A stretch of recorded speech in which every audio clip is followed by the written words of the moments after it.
Welcome to the Dice Gods. My name is Hydra, and do you know what? There's been a pretty big change in the world recently. Warcrow jumped up. It went from 1.5 to 1.6.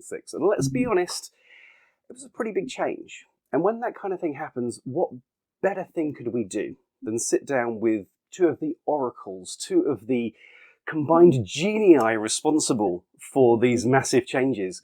But they weren't available. So I've got Nengesh and Hoopu here to talk. We're sorry. I like that. Hello, guys. Welcome to the Dice Gods. We really apologise. It was only us. How are you both? You good? Good, yeah.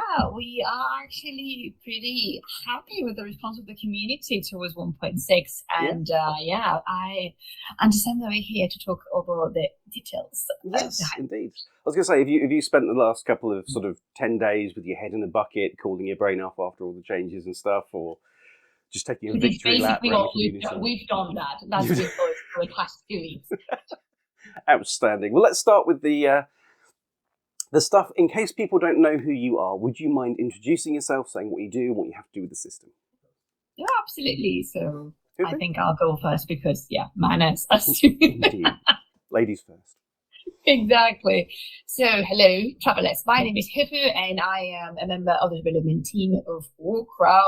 I've been here for quite a while, and my fingerprints are, I think everyone's fingerprints are all over Warcrow, but mostly you may know me because I happen to also be the ambassador of the game, which is something I'm very happy about.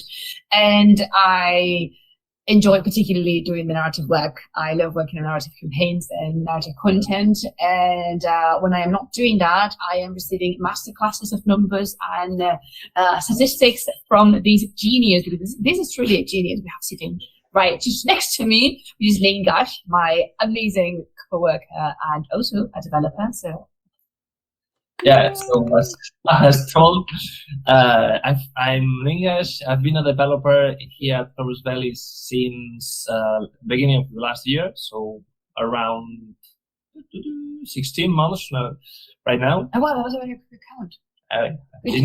Wow. How convenient. And I've been working mainly on Warcrow, but I've been a part of some other projects which have already been published, so we can kind of mention right now. Yeah, of course. Yeah, so it's been an hour.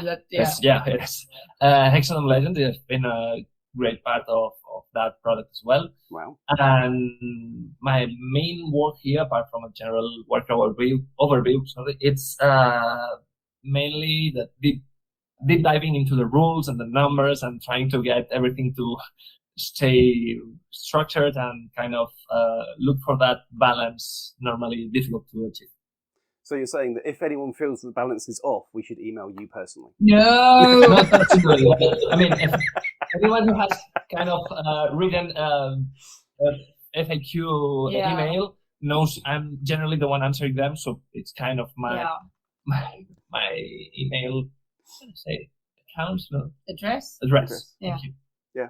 I love that. It's the easiest way to panic a dev is to say, balance is your responsibility, we should message you. And it's It's not you, hands off the keyboard. I'm seeing you.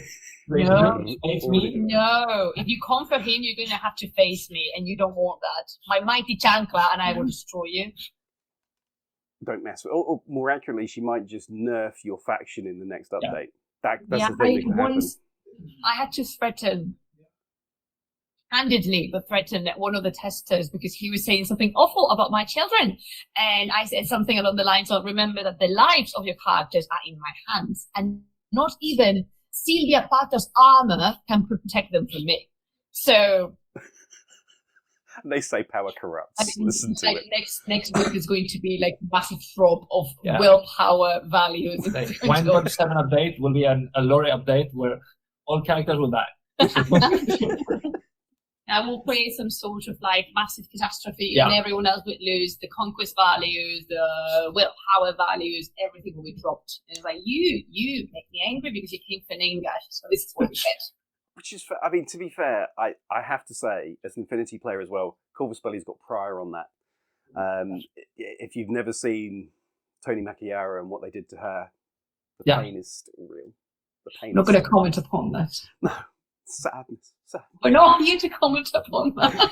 but now, let's talk about 1.6. So I've got some questions, and then I went off, for you guys, I went into the wilderness. I went to my own Discord server and Reddit and asked if they had any questions for you guys as well. So we're going to get to those, but first we get my stuff.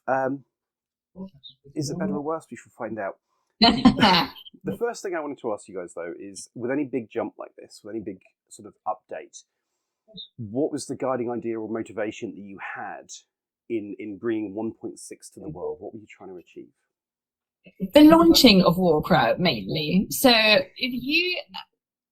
this is something that our team leader, V, expressed beautifully, because it is very true. We've been planning on this kind of a revision of the rules from 24 hours before it hit retail. So we were very aware that the game had its limitations and a lot of things were not streamlined, as Pep English likes to say.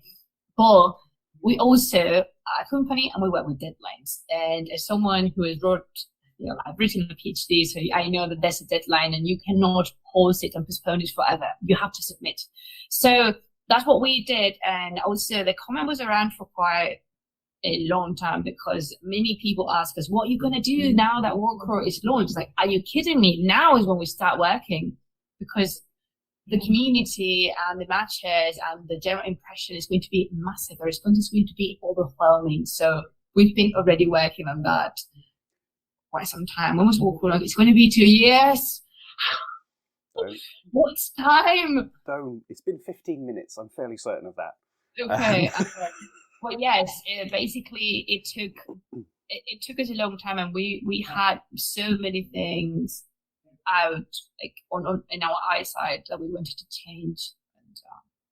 And because I think that was the first thing you were hit with when you came. Yeah, almost. I mean, we previously released the 1.5 edition, which you mentioned before, but we didn't go as far with that edition because we had a really little amount of factions or units out yet, so we kind of just wanted to address some minor points that would help make the game more enjoyable, but we didn't want to make a deep dive into the rules changes that has been, not that many changes actually. We worked on the clarity and stuff like that were our main topics.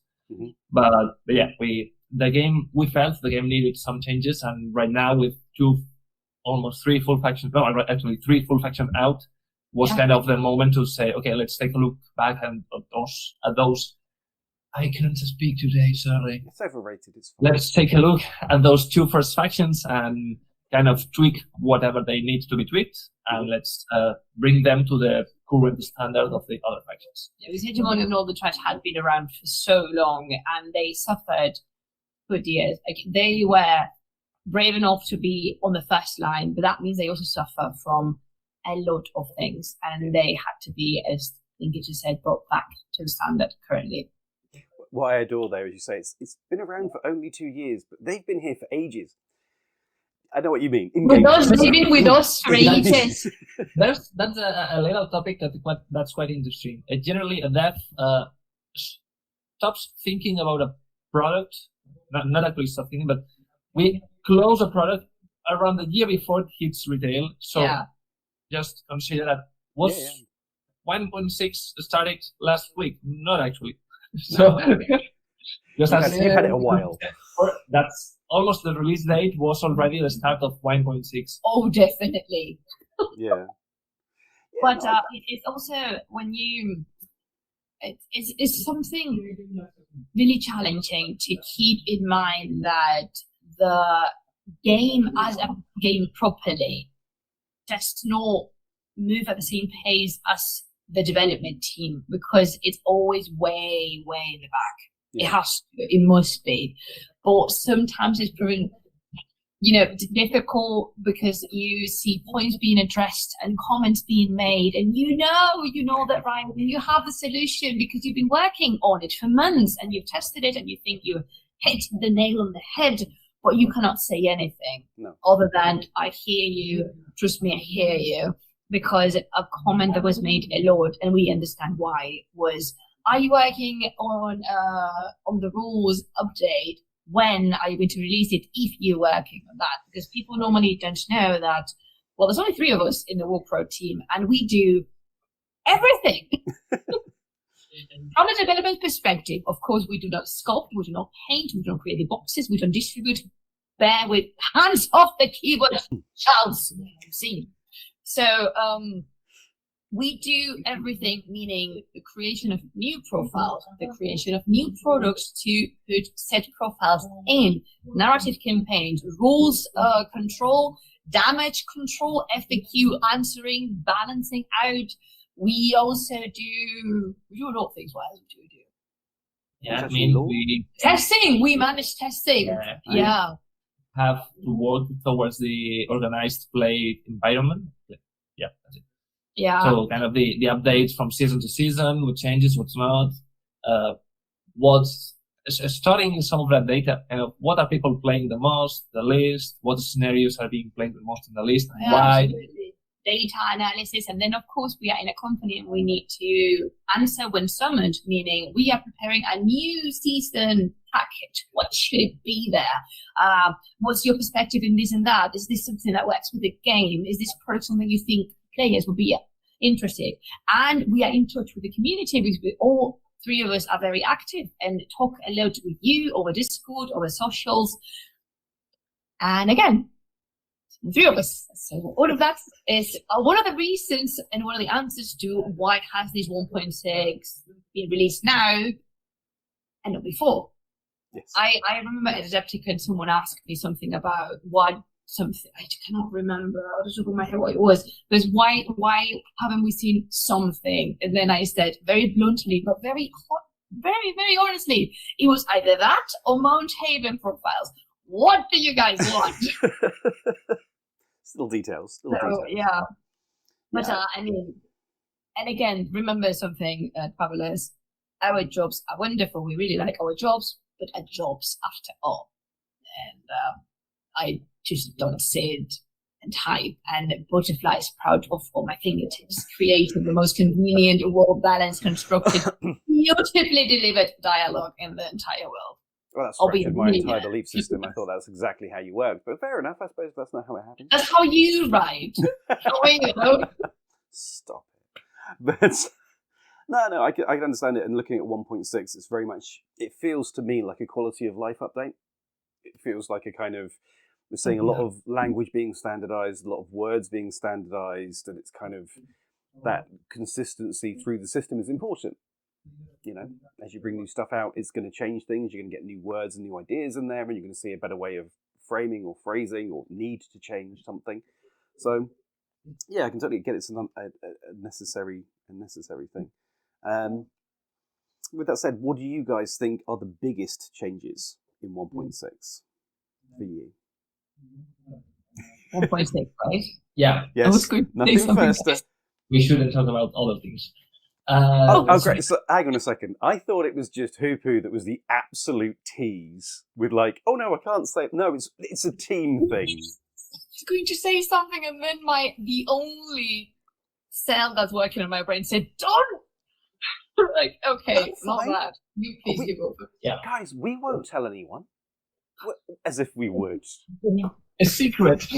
Just between you, me, the internet. It'll be fine. What could happen? I mean, I believe the most notice. Yeah, there's one rule I think brings a fix to some. Let's call it a toxic behavior, which was the ambushers. Mm-hmm. So the rule that says that ambushers must stress or suffer one stress to make a long action in the activation they appear. I believe that that's one of the rules that will help tone down a little bit those profiles without making them useless. So was kind of was not easy. I mean, it seems an easy rule to get to. Okay, you suffer stress. That's it. It was not. But we considered lots of options. We considered lots of options, and we kind of went, that's too strong. That makes them useless. That won't be noticeable at all. So why the rule? This is not intuitive. Yeah. So we kind of had lots of parameters to take into consideration, and the main topic was we don't want the game to be difficult. So we couldn't go for a rule that kind of added 7 new steps to check for every ambusher. Yeah. Will that be the best option that there could be? Probably not. I mean, we're 3 persons. We kind of have a limited time to think, limited time to test, and that's what we will get to. Yeah. It's a living system, isn't it? I can imagine that when you throw it out into the wilds, gamers take hold of it and go, "Oh, we can do this." And you're like, "Whoa, no, that was never the idea." Yeah. You know? It happens more than once. I mean, the 1.6 update was also the addition of the Dauntless keyword in some skills. That was actually an idea from a tester, because we originally went with permanent, so making them permanent, and the testers said kind of, it feels weird that those skills are permanent because kind of doesn't look intuitive at all. And we, just talking a little bit with them, we kind of got to the point, okay, so would a keyword that makes them usable only when demoralized, not only, but also when demoralized, be interesting? Yeah, it could be. Yeah, we need a word for that, and then also the word came from testing. Oh, good stuff. Yeah, I can see it's going to be a challenge, especially now the system's definitely gaining traction. You're getting a wider community. I've certainly had the situation where I've been speaking to Warcrow gamers, and they've been like, "What if we did this, this, and this?" I'm like, why would you do that? What's wrong with you? Who hurt you? Dear Lord, put it down, step away, touch grass. Yeah, that's something that we have to face weekly. Because then one of our testers will just assault you proper with a question, a genuine question out of concern. Be like, "Hey, I find myself in this situation and my testing partner was in this situation. So if I read the rules correctly, I could do 1, 2, and 3. But then by doing 2, he would be able to react with 4. So is this something that's intentional?" And it's 7:42 in the morning on a Monday. What? I don't even know what my name is. I don't know what the answer to that is. What are you doing? Exactly. Like, how did you, how? Like, well, and then they explain to you how, and it's perfectly valid, because if it's not valid, then there's a viewpoint. That's it. But then it's perfectly valid that they were playing so nicely and so by the rules, and they just come to you like 2 very innocent kids, like, "Hey, we have a question, and you're an adult. Therefore, you know the answer to the question. What do we do?" Like, I don't know. There's so many possibilities we are unable to contemplate because we don't have infinite answers. But yes, that's a very funny. We just had your Monday, please. So what is your favourite, Hubu? What's your biggest change in 1.6? What do you see? I like something that might be overlooked, but is the standardization of the wording. I think that's beautiful because it makes the game so much easier and accessible, meaning that you may not know what a new skill does on a new profile, but you know how to read one because the eye and the brain are trained for it. Yeah. So you know where to look for timing, requirements, and the number of strides. And that is so much easier for a person that's coming to Warcrow, which I mean, there's commentary about that Warcrow is not a difficult game, and I agree, but the entrance is difficult because you have a card with a lot of symbols and a lot of skills and words that don't make quite sense. So being standard allows that you're training someone into reading the cards and understanding the cards, and I think that is what took, I think, the longest and the highest number of revisions, because we had to, like, once we changed one, we had to look all of them, and I just invite you to count all of the profiles in the law book, not the ones that are out and read, in the law book. That's full list, you know, how we operate. That's what you're going to get in this patch cycle for Warcrow. But I think the effort was valid, although I might have shed 1 or 2 years over having to revise everything. But I think it was entirely worth it. It's not a dramatic change, but I think it was a very much required change, especially because the number of odd situations derived specifically from odd wording. Yeah. which doesn't mean the wedding is perfected to this like peak. We are still working towards it. There's always going to be, with language, there's always latitude. And It just happened today to you and me. We both read a rule, and I understood one thing, and then you understood another completely different. And then we said, "Damn it! Both these things are valid." It was just a question of, "Can you do this?" I said, "No." He said, "Yeah." It's like, So you can't do that. I was like, what do you mean you can't do that? And then we looked at the rule, like, damn it. Yeah. Yes and no simultaneously. Very exciting. The beauty of it was that we were both correct. So Well, that's nice. it didn't fix our problem, but we were both correct. Good stuff. So, with that in mind, how much of 1.6 was also about future proofing? Because you've got a roadmap ahead, clearly. There's lots of things we haven't had yet. How much of the changes in 1.6 was laying the foundational work for what comes next, do you think? I love all the things that you can't say flashing across your eyes. I mean, the next releases should be ready for the 1.6 update. We don't need any further ruling. I mean, the most noticeable change in this topic would be the enhancements that the dwarves brought into the rulebook. That's that. So that's it. I mean, I don't think we're adding anything new. We also, adding new things to the game has a possible problem, which is making the game more complex. Yeah. So every new thing you add combinations with other rules. Yeah. So as long as we can keep us ourselves making profiles with the rules we have, we believe that's better for the game, for the player. Yeah, I can get that. I think, again, this might not sound true to you because you've only learned about 1.6, but mind you, we've been working with 1.6 for a while. I think having those amount, we are very consistent in that area, I would say. We do not, if we said that this is how a rule is going to work, we do not bend it ourselves willingly. It's just we adjust to the rules that we've ourselves set because we want to make our life easier, and also because we don't like that. I mean, we're super creative, but not that kind of creative, because it gets something. Travelers, not all types of creativity are good types of creativity. No, sometimes it's just chaos. Exactly, but I think we're very consistent with that.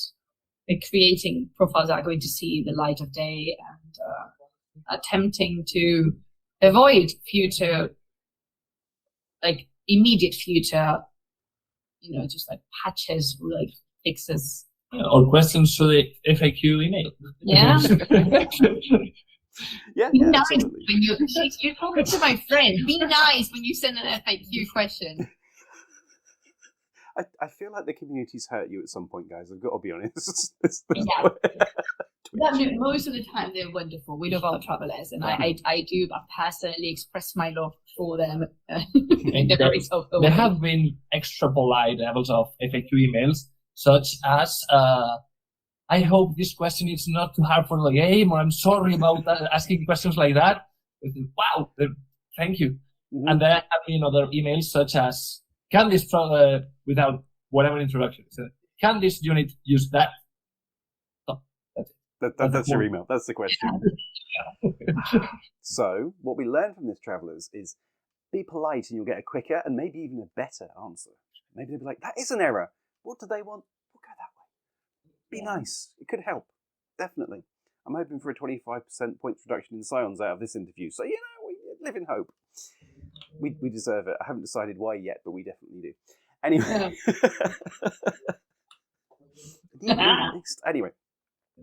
So, okay. So if 1.6 is done, and that was going for a while, does that mean that 1.7 is already on the way? Yeah. We are working on something which you could guess based on our previous reaction. What things changed? We never stopped working. But as mentioned before, we kind of work around at least. We try to work at least a year. Prior. In advance. A year in advance. from release. So, do not expect 1.7 in a 3-month period. Okay.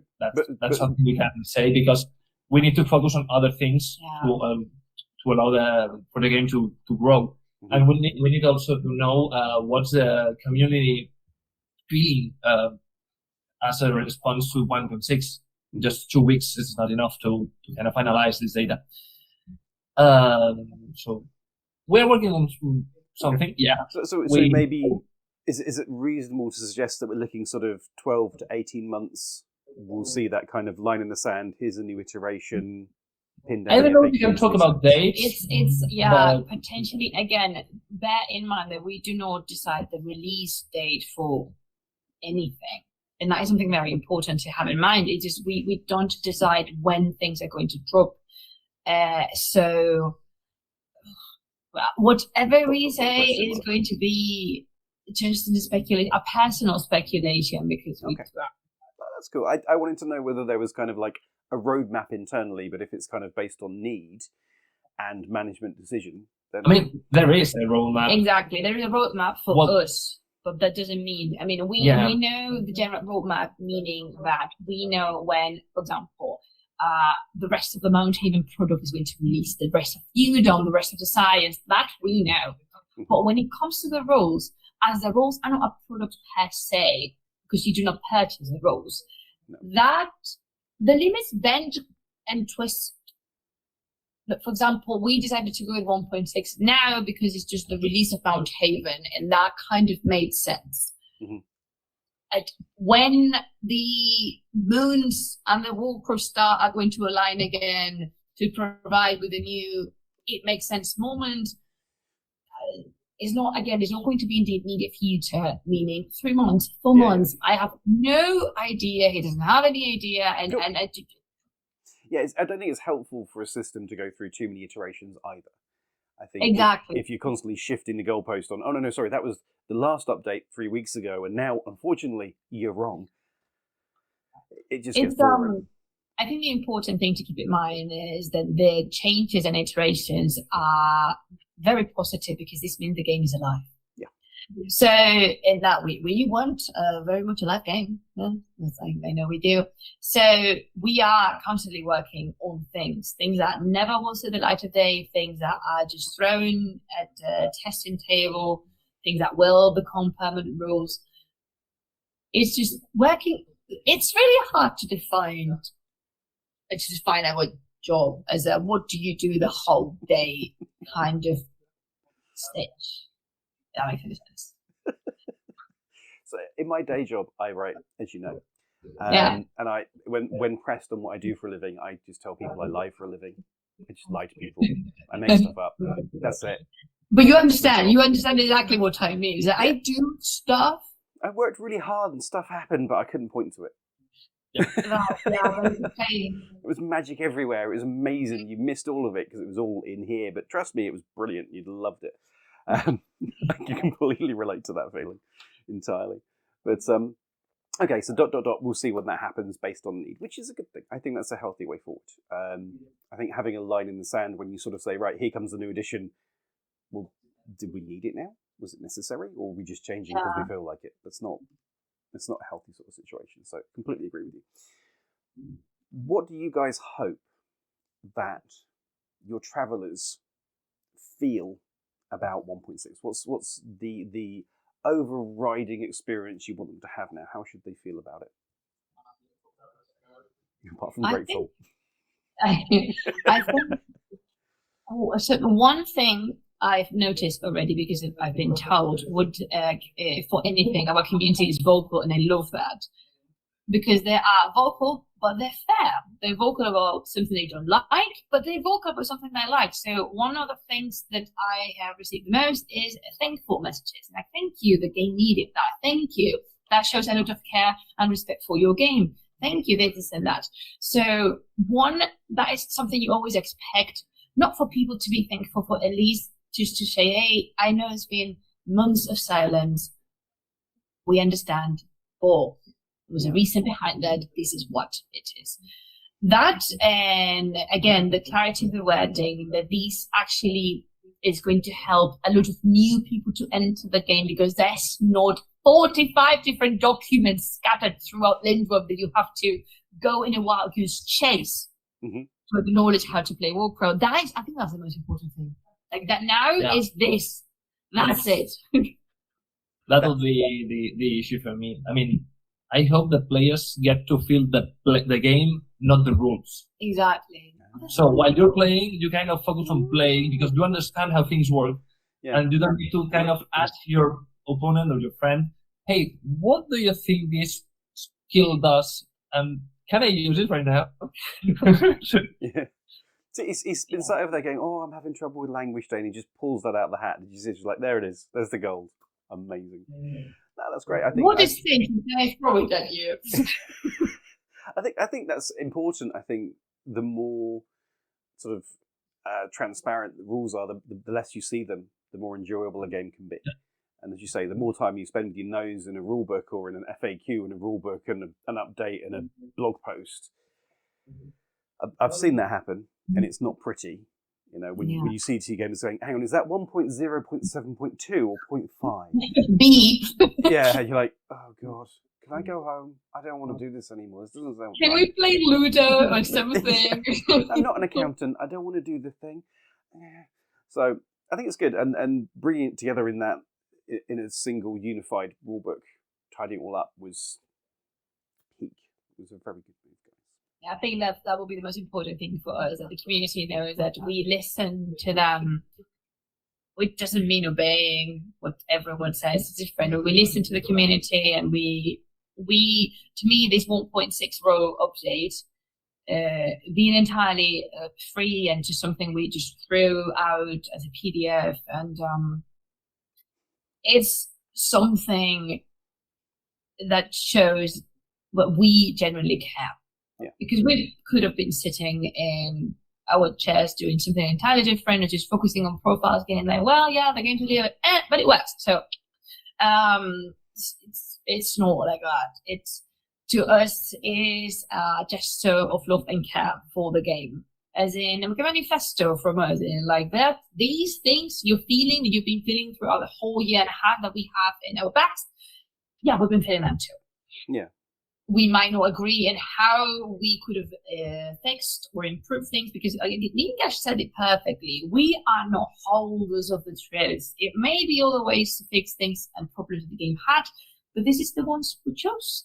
And just that, like, we do generally care for the game. I think all three of us make a wonderful team because of that. We generally care about our game. Yeah. We love it. It shows. It shows. I think that's the CV policy and all about in general. CV does care about its products and its games. So yeah, with Warcrow, it shows massively. And like you say, this was a free update. I don't think, much as Scions do need a buff on all fronts, it's not necessary. Give me some time. I'm working on it. I will send tea. I don't think it's healthy if you listen to the community too much. It's not. It's not. You speak. You get a group of 5 gamers in a room, and they will all tell you absolutely why it should be their way, while the other 4 people are wrong, with examples, and they can argue their point. This is your world. You created this. You lead, we follow, and I think it's important to keep that in mind. Too many systems listen to one part of their community. The competitive community, for example, they sit down and go, well, we listen to them because they play the most. Well, they play a certain way the most. It's not helpful to just listen to them. So, yeah. Bravo. Right, last question from me. Were there any changes that you wanted to make that the other members of your team or management were really mean about and wouldn't let you have? And what were they? In 1.6, I'm talking about. Don't play the victim, please. I'm not playing the victim. I'm not victimizing myself. I understand. This is something I understand, but it doesn't mean it didn't sting. It's a learning curve. I'm getting there. I may have been very adamant about certain, so I'm not going to name any names, but of certain profiles and how, under my own perspective, how little powerful they were. And I just wanted to, a little bit. I understand now why that would not have been a good idea. I might have suggested availability 3 for the key plague, so you can have Lola, you can have Titania, and you can have something else. I have something with it. Legitimate change, now law. With the past, we do that. Yeah, but I understand. I'm going to keep on trying, but I understand what the important thing is that I learned. And I love the fact that the Ningash is having PTSD next to you. He's just clearly having flashbacks. Yeah. I mean, there's something that everybody should keep in mind, that just as you said that like 5 people of your community could solve the game in different ways. Yeah. That happens as well in our F team. Yeah. Kind of, okay, we have this problem. What do we do? Increase the availability. Decrease its morale. Do whatever. Give it 3 reds and attack and ask no questions. So with all that stuff on the table, then we kind of sit down and talk about it and agree on what is kind of not the best for us, but what we believe is the best for the game. Yeah. That's the difficult part. That's the challenging part about being a developer. It's like, oh, guys, you do what you want. I wish, Arthur. I wish. Like something I said on an interview, I think it was ages ago, but I said that like when you are going to pose that as an argument, and you know me because I'm very vocal about my likes and dislikes. Are you? Should I have actually done what I liked? Do you really think the game would look like the way it does? Do you think that we would even have Udom around? We didn't need bad guys, but they made. We didn't need anyone. Just that we could have sorted out the ancient Elven Empire in such a different manner. But you know what? That's I think we have lessons to learn from history, and that's clearly that the Scions should be in control, and everything was fine then. Well, not because those went. That's the thing. Those went empires. I know, but we don't want the empire back. That's it. We don't know. No. But the dark-minded, the emperors were dark-minded. Listen, no, we don't want the empire back. Nuala would not still be around if I get to do what I wanted. Oh, well, that gets complicated. Anyway, I think it goes down to little things like that. I think, I want this. What if this troop got like an increase in morale? What about these? If we remove the joining profile, or we increase the movement value, or like. The important thing here is that the game pillars are there as a guiding light. Yeah. So let's make it so now that every troop in a unit goes solo. No, that's not the game.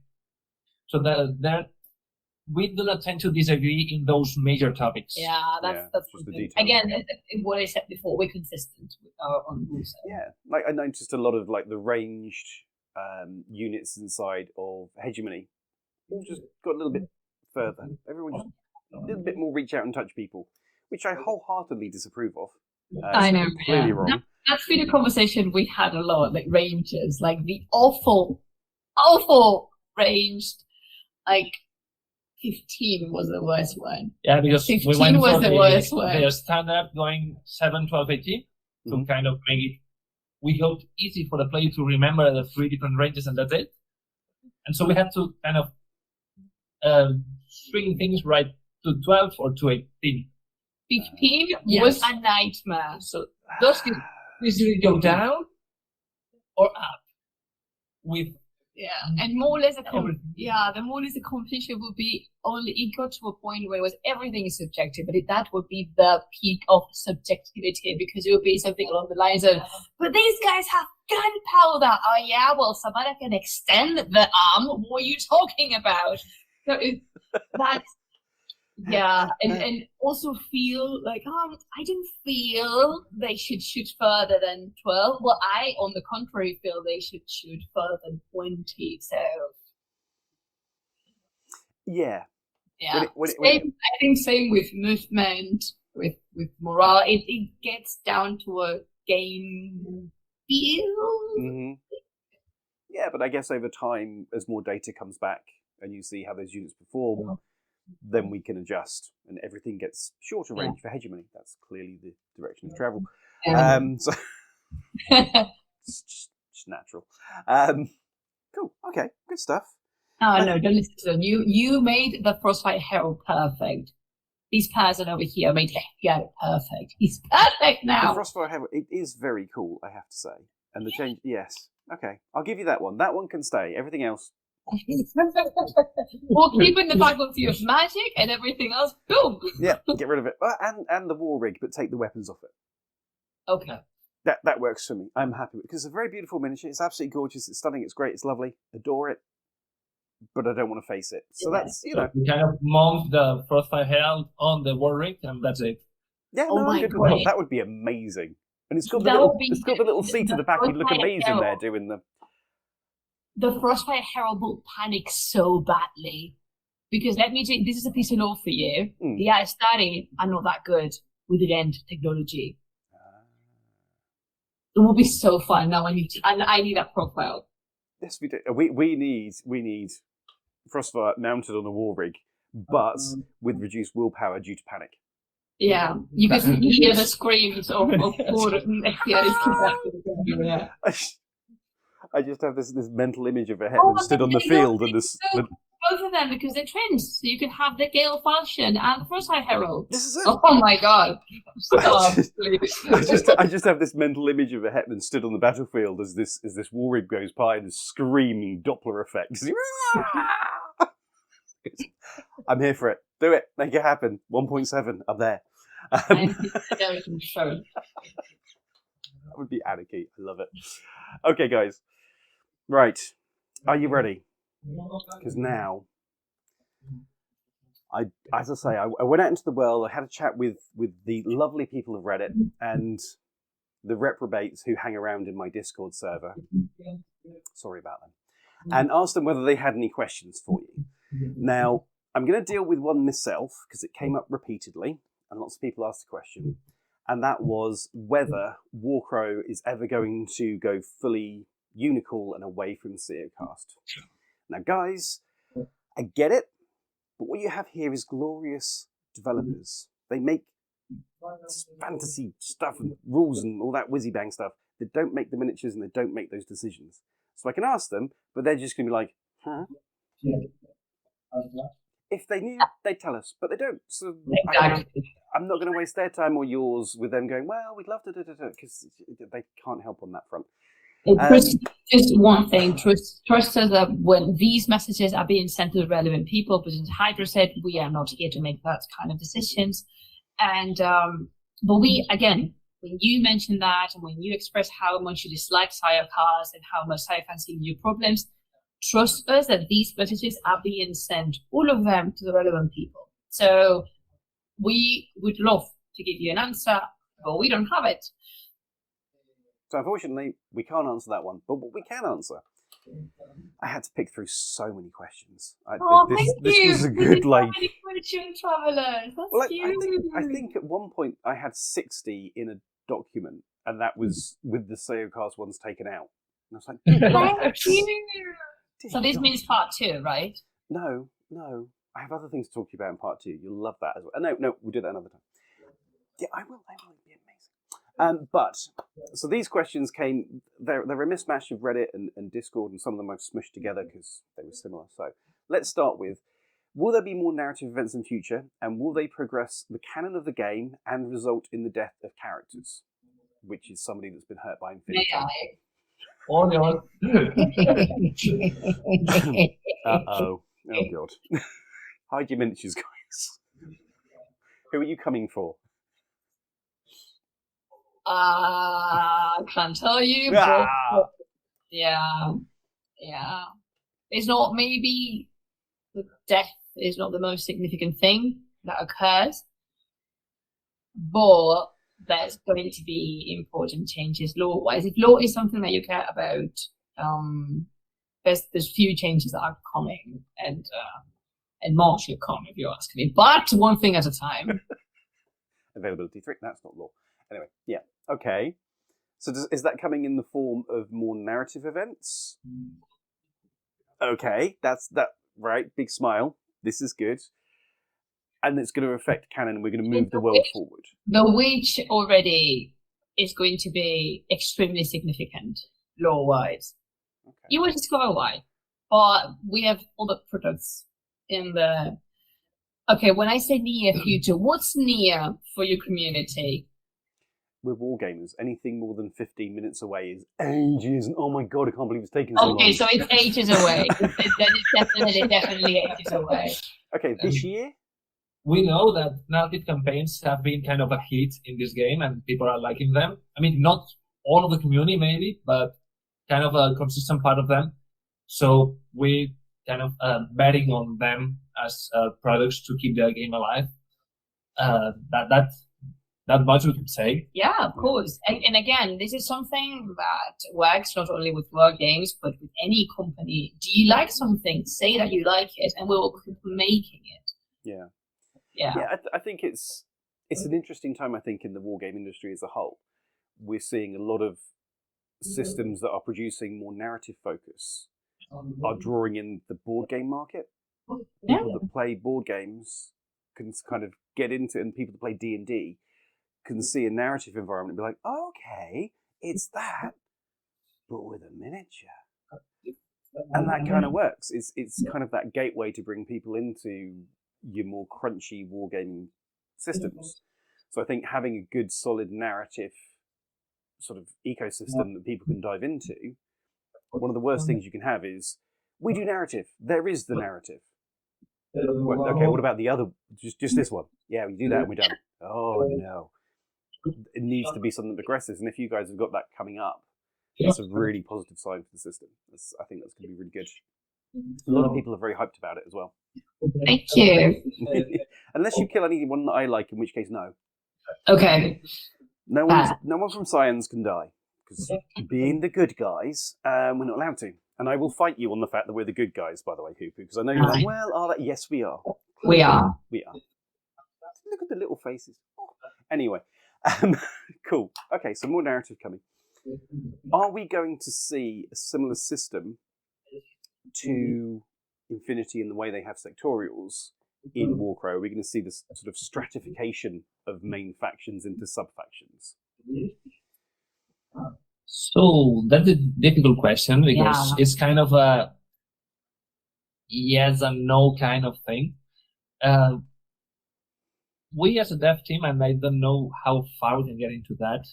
To just I'll think, all the way. Keep going. Hooper, go that way. I talk too much. We didn't feel that the pure sectorial system from Infinity was the way to go. Okay. In Warcraw. I think that's like the key thing. Like, if you think Infinity sectorial, then the answer is no. However, it's a nuance. Yeah, it is exactly that. If you like pure, I'm thinking about. Do you still count as a sectorial? JSA doesn't count as sectorial anymore. No, it's a faction. No, but when it was launched, JSA, it was pure. It was a sectorial under Yuching. Exactly. So that kind of thing as in. But then you've got like red caps and scions, which feels, it smells the same way, and if you poke it, it wiggles the same way. Yeah. So scions and red caps kind of take heritage, I don't know if that's the word, from adventures. So they come from Warcrow Adventures. Yeah. Like the name of the version is That's how the orcs pronounce it. Yeah, probably. Now canon. Thank you, guys. The case is kind of a little special one right now, because we've taken that from Adventures and made them this thing they currently are. So I wouldn't take them as the example in this matter. We ask you to trust us in the process. We believe we're making the best possible option we could think of for this kind of topic, that list building, unit group options, or growing. Okay, so time will say. Yeah, I'm excited for it. I think if you go again, I know that not all the players are drawn to Warcrow because of its narrative.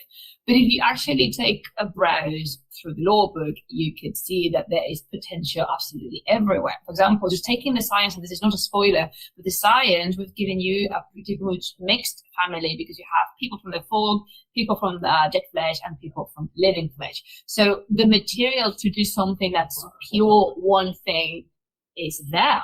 And so the knightly orders or the priestess orders in Fiedom, and again the hegemony is a very specialist army, therefore it has specialized sections. For that's the thing I wouldn't like for you guys to draw is that is going to be exactly as it is in Infinity, because they're two different games, two different systems.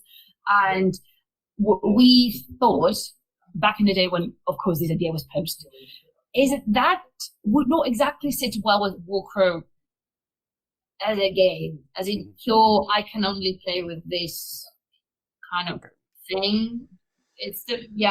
So it's more giving space inside of an army list to lean into a play style by following through the keyword. That's kind of the idea, yes. Okay. That was a very good snap. Bravo. Okay. Sorry, I'm like highlighting your point entirely. Yeah, no, absolutely. I'm glad that I warranted such an epic moment. But okay, cool. I don't think. I mean, for me, these are questions from the community. The next one we're going to come to, I don't personally agree with. And I'm going to interrupt you. I think the camouflage question over here is there going to be more miniatures because I want more miniatures? Yes, travelers, there's going to be more miniatures. We've already seen some of them. They're coming, they're gorgeous, they're wonderful. You're going to want to collect them all. So yes, I think I recently shared, because someone asked me what would the canonical order, the narrative order for narrative campaigns, and I shared over Discord just a very clumsy and tacky timeline that I made. And over there it said Warcrow book 1, and then someone entirely lost to say, like, guys, it says book 1, like, does this mean book 2? Like, of course, because if not, I can retire now. So it's there's more to come. There's more, and there's a lot of things we would like to accomplish, and of course we can't stop throwing things at the table. So yes, there's going to be more miniatures. Don't worry. Of course we want more miniatures. Of course we do, clearly. Okay, cool. The next question, I don't always necessarily agree with all the questions we get asked, but I think it's important to ask them. And this is one of the ones that I don't agree with, but we're going to ask it anyway. I think I know which one it is. Well, it's about terrain. There we go. Why isn't Warcrow more terrain focused like Infinity? And I want to put just 1 second, because it's not freaking Infinity would be number 1. Different systems. And 2, because I can't store any more highly dense freaking tables in my house. I have 4 Infinity tables. I do not need more. So, guys, what's your response to that question while I just sit over here and have a medium-sized midlife crisis? I don't think my marriage would survive a tape. I actually love this question. There's a thing in Infinity that actually terrain in Infinity could be seen as a third player in the game. Mm-hmm. Because it influences the game that much. Yeah. That was, I was not there on the beginning on Warcrow, but I wasn't there either, so it's but as far as we can tell, that was not the idea behind Warcrow. We want the players to be the ones on the table, and this way we can focus on other things such as the interactions you can see in the narrative campaigns, for instance.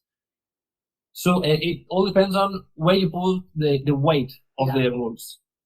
If we put a great amount of weight on the terrain, we're kind of adding complexity layers to the game that will make it harder for people to get in. That's not kind of the game we wanted to be. We wanted Warcrow to be. Mm-hmm. So that's mainly it. That being said, terrain is should not be limited to those things that come on the rulebook.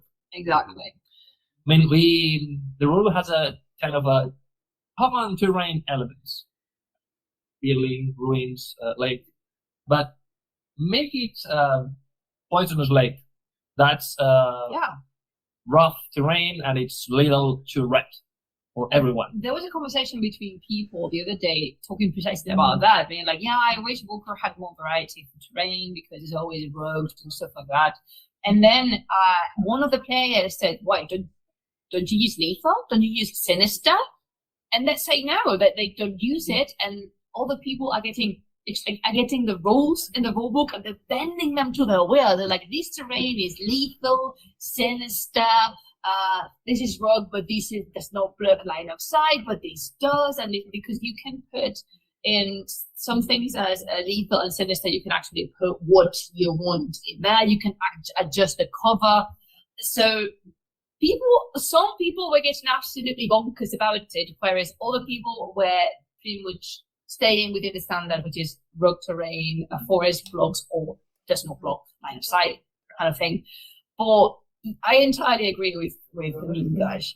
Get mad, be mad, do whatever you want to. You should see the kind of drafts I do for narratives. Yeah. Again, the shock on Nigash's face there. Okay, I know. Time. He's seen some stuff. Time, and I removed everything, and now nothing is.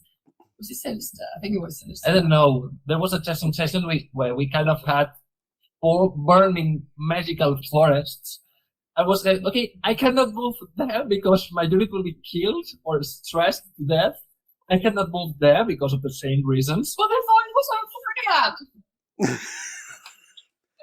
You should panic when you see a fight. No, that's on me entirely. A mistake was made. It sounded spectacular in my own head. It was absolutely abhorrent to be playing that, and it was one of these things that I remember you and the started playing, and by turn 2, I thought, oh no, it's not gonna work, is it? And then it did not. It was a failure. So nothing is burning anymore. You're welcome. Yes, this is the first scenario of the witch. The forest is not on fire anymore. No. But if you want to play on a burning forest, do so, please. If you want to provoke your unit a proper panic attack to it. So what you're saying is that we should look at the terrain rules and the rulebook as a starting point, not the end of the discussion. That's it. I mean, I believe the best possible health state for a game is when the community feels brave enough and understands the rules well enough to be able to create things. Mm-hmm. We kind of pushed a little bit in this direction with this Christmas create your own scenario. The contest. Yeah.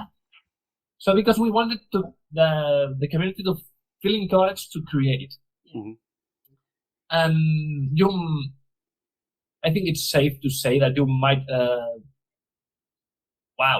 you might expect kind of similar contests in the future, because from our point of view, that makes the game healthier. Yeah. So, and community, what do you want to play? Exactly. And also, the people are daring much more when they do narrative events for Adepticon, for Gen Con, for their own little narrative events, because I do request that they send me what they write, not because I am any kind of rulebook keeper, law police, not at all. It's just I love to see what you do in our world, and people have created wonders, absolute wonders, but for some reason they're more daring and more inventive and creative when it comes to narrative events. They're like, oh, this lake is poisonous, there's a ghost around this house and scares you, and stuff like that. Mm-hmm. Do it more and send them to me. I try to read everything you sent me because it's fun. It's fun to play. And then when you get the feedback from those events, like, oh, people had a blast. Yeah, that's what the game is about. We're playing. So. It's supposed to be fun. But I can see the issue with it's the same with other systems. If you have the space to create something narrative, there is the expectation in players that it's kind of we got the fluff here. Whereas if you sit down and say, right, so this is going to be a tournament, I've played in tournaments where there have been elements that were non-standard. So this table is this. And when you're in that competitive environment, you play it and you're like, well, I feel disadvantaged here. There are specific rules here and there aren't there. They're playing the same mission, but they're having an easier time than me because I'm facing this thing. So I get when you're kind of playing maybe a pickup game or playing competitively that you kind of want to keep it within the bounds of the rulebook because then there's no leeway. You just go, page 59. It says it there. Shut up. Whereas if it's kind of like, okay, but it was a really good idea at 2 o'clock in the morning last Wednesday, okay? But just trust me, it'll be brilliant. I get why people can be a little bit concerned about going off book. Yeah. That's actually something we actually strive with. I believe it's a word. Towards. No, that's not the word. Like fight. Yeah, we quarrel about that. Okay, that's when something is kind of competitive, valid, and when something's narrative valid. So those kind of crazy burning forests, etc., probably won't be seen in the competitive rule set because, as you mentioned, that's kind of in a tournament. It feels weird to be facing as a player in your table some obstacles other players aren't facing. Why can't I play my game because of the table? That's it.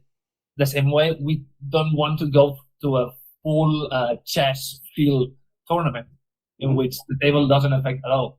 So that balance sometimes difficult to get to. Yeah, I can imagine. There's a lot of moving parts. I get it.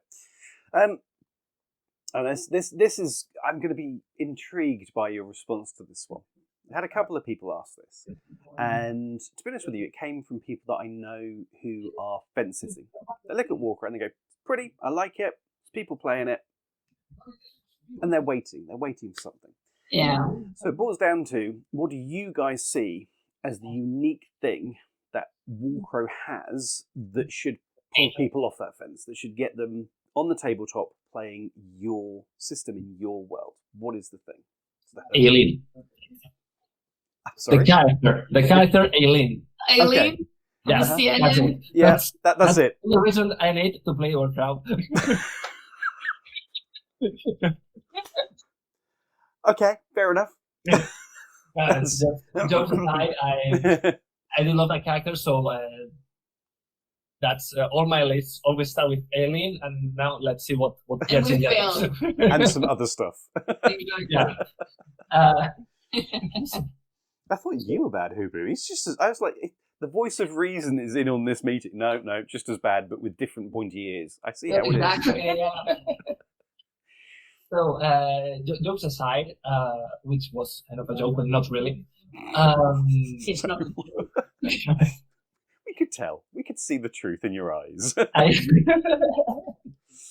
I'd say that what should bring the people to play Warcraft or make it different from other games would be the narrative it has. You stole my pain. We can agree to it. Just say he was right.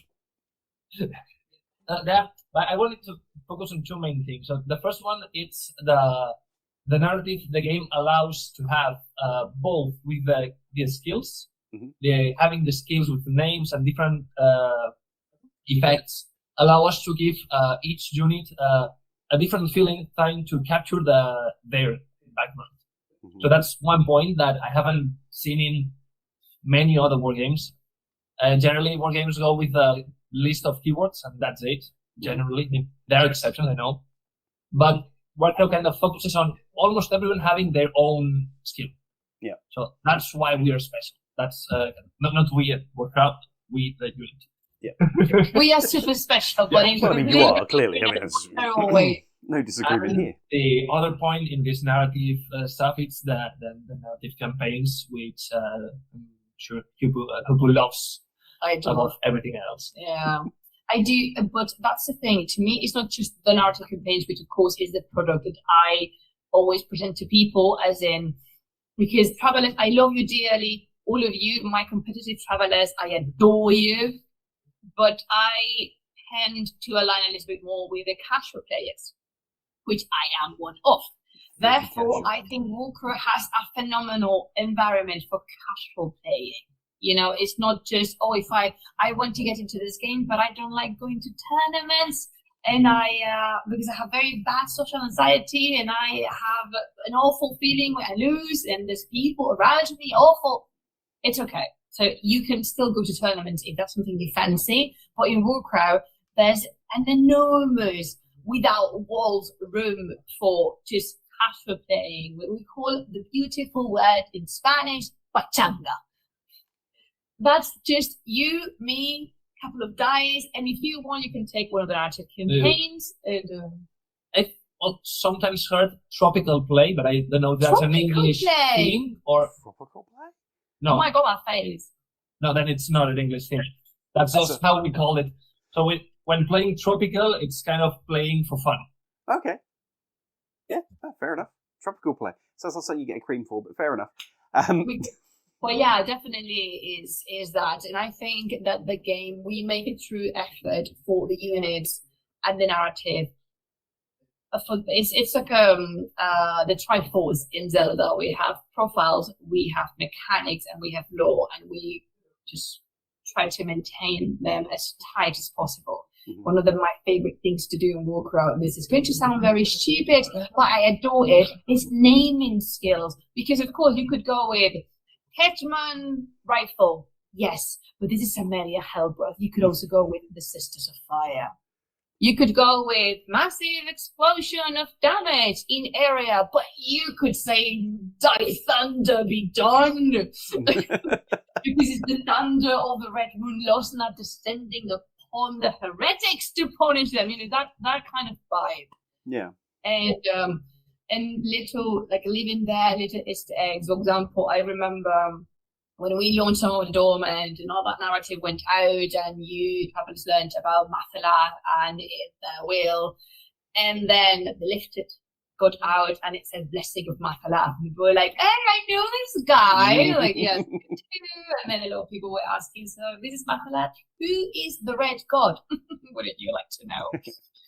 So stuff like that, I think that's beautiful. And then, I don't know, this is something that I should say because we made the game and it is entirely not objective, but Warcrow is very fun. It's kind of important. Seriously, the last time we played, and we cannot say what we were playing, but the last time we played, we had a lot of fun, and it was just a testing session. And even though we were taking note of these must be changed, this and that, I was like, yeah, but I'm going to do that because it's a blast, and I'm going to destroy you and vanquish you from the face of earth. This will never see the light of day. But for right now, hell yes. Yeah, it was very fun. So even our testing sessions are always fun in some level. Mm-hmm. So I think that speaks volumes about the game. Even when we are focused on let's break this thing, still having fun. So Warcrow's fun. Come join us. I think it also sits in a really interesting sweet spot as well. It's not a GW product where you have 150 miniatures sprawled across the table, and it's not. Yeah, should you imagine? Like I would die. I would die. My youth when I had the patience, but I'm getting old. Shush. Anyway, it's not that kind of massive scale, but it's more than Infinity where you've got your 10, 15 miniatures on the table. It's this kind of, there is a scale to it. There is a grandiose feeling of putting down quite a substantial force on the table and then having a fun time playing it. It's got some really nice, unique mechanics as well that goes with it. I know some people don't, but I love the dice. I love the way that a profile can have an ability which changes the result of the same facing on a dice to another profile. It's like this person will be like, no, and this person's like, yay! And it's the same face on a dice, and it just keeps it interesting, it keeps it exciting. You know, it's not like, it's a 6, it's good. It's like, it's this and this. What is that? I don't know, it's going to be fun to find out. Let's go. There is a lot of fun to be had with the system. So awesome. Right. Next question. Here they come again. Are we going to see red caps who aren't associated with Noada? Is that a thing? If you've done your research, you know that Mount Hated mentioned red caps from prior to Nuala's awakening, and red caps are something that's been there. So who knows? Perhaps in the future. That's how far we can get right now. So you're just going to play it safe and be like, I didn't say anything. It was all her. Love it. Okay. Looking to the future, getting the crystal ball of awesome out. How wide and how deep is development going? Are we looking at more nations or more variety inside of nations to kind of know that you're going to expand the miniature range, but how deep does the well of creativity for each nation go, and are we going to be seeing more people joining Lindworm? Yes, the Merchant Alliance is coming. I've said this. I don't know when it's coming, but the Merchant Alliance is coming. Thank you. Okay, so one more we know of. But we know the roadmap for certain, but so there's a lot of things that there's a system we have we call putting things in the fridge, because we don't throw away anything. We always put things in the fridge. And there's a lot of things there. So whenever we are required to, for example, say, because lots of these things have to do with company policy, how many nations can we put out in the wild, how many of them can actually perform well in the market, how many of them are going to be maintained throughout the years, because you've seen it with Infinity, we don't know. So we have enough material to bring. Are we talking about pure new stuff, as in, oh, there's a nation of fish people living in this lake kind of thing? Sure. Because we've kind of seen the concept of, like, I think mercenaries that kind of fit into other factions. So I'm guessing that. Yeah. I think for certain we have material to bring you new factions, but again, is that going to be a wise choice? Is that going to affect these or that way to the gameplay? Like, the material's there, and of course we would like to see. I would love to see many things portrayed in the game. I think the representation game of Warcrow is fantastic, and the cultural cradle that we've made in Linwood is absolutely outstanding, phenomenal. But yeah, I mean, here we're talking about two different things. That's the game and the product. Yeah. And we need to keep in mind, and by we mean both the community and us devs, that sometimes the best for the game, it's not the best for the product, or something good for the game is not the best for the product. In this case, let's talk about those fish people from a lake. Confirmed. We know if our marketing team says, okay, we've got those examples on the market, that fishmen thumbs up. Exactly. So we're not making that. That's it. No matter how fun they could be on the table, if that's not the product we expect to sell, it won't be made. Yeah. Because we want to eat at the end of the day. Yeah. And unfortunately, a lot of people, like many people will say things like, oh, but I would buy that entirely. I know. But unfortunately, the market research that goes behind launching a entirely new nation is very intense. And again, we rest assured that we have material, but it's not something that it's within our hands. We can propose and we can suggest, say like, hey, are you looking for a new lord? Maybe we could do something for, I don't know, the science, but we have these here too. Is it something we would be interested in as a company? And sometimes the answer would be yes. But sometimes, and often, the answer would be no, for a variety of reasons. It's not just as simple as, I don't like it. I wish it was as simple, but it's not. But definitely, the Merchant Alliance is coming, and that one is cheating because it's multiple cultural hubs in one. So you're going to see a lot of different things, especially if my army list is approved. Well, we're not done with feudum. and we're not done with the scions yet. So there's still more to come there, clearly, and with the other nations as well. I think there's still gaps in the book for most of them. Yeah. So we're not done yet. It's typical. No. We already talked about the possibility of sectorials, whatever shape they take in Warcraft. So yeah, expect that in some kind of way. Lost now undefeated.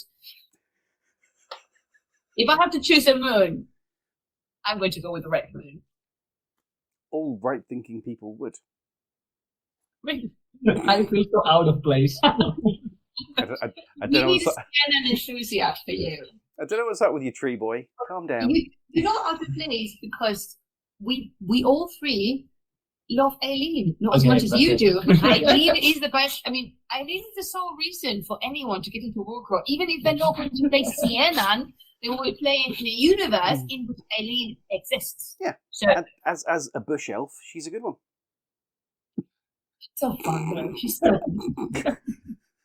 It pains me, but it's so fun to play. It's very difficult for me because I can't help but see CNN as traitors. It's just clearly can't be trusted. They hide in bushes all the time. That's not normal. Very strange. Rumour has it they don't shower. Always rolling around with animals in the bushes. Very And they strange. don't shower. She's jumping around. I mean, she for sure falls in the lake from time to time. That's Ah, not showering. So what you're saying is she only gets clean through incompetence. I No. see. Noted. Not surprised. Do not listen to Ninga for parenting tips, okay? Chuck the child in the river. It'll be fine. Hi. Outstanding. All of my thoughts about CNN have been confirmed in this conversation, I have to say. And more. Oh dear. Right. Let's move on to more before we get into the aroma of CNN further. Right. What is the guiding ethos of Warcrow development? Do you have the world and the future of the system planned in detail, or is it more of an organic process? I mean, you've kind of touched on it, but how does it happen? How does the magic occur? I think it's a combination of both. Like, we have a timeline of things that should happen narrative-wise, but it's not a rigid one, meaning that, for example, this is entirely made up, okay? So let's say this city is going to be destroyed at some point because X faction is going to do a siege and this and that. That's there as a turning point for a nation to develop something out of it. It's not just, oh yeah, this city is going to be destroyed. So what? We don't care. No one cares. So, but it can happen, and it has happened before, that because of something else entirely different, being a product requirement or a game sentiment, or even a narrative campaign that we need to do, that can be changed. As in, sorry guys, you remember that we said that this was going to be destroyed? That's actually super inconvenient at this point. Please, can we not do that? So we have an outline, but I would say that save it like 2-3 Wasn't things. there?